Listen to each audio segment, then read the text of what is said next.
বিএনপির নেতা মির্জা আব্বাস একটি বক্তব্যে বলেছেন যে অন্তর্বর্তীকালীন সরকার ৮ মাসে ৮০,০০০ কোটি টাকা পাচার করেছেন।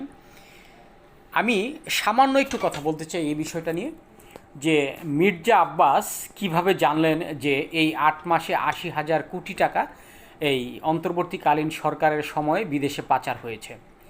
আসলে বিএনপি এবং আওয়ামী লীগ এই দুইটি দল বাংলাদেশের সবচেয়ে বেশি ক্ষমতায় ছিল। এই ক্ষমতায় থাকাকালীন অবস্থায় কিন্তু কেউ ক্ষমতা ছাড়ার পরে একেবারে দুধের দোয়া তুলসী পাতা ছিলেন না।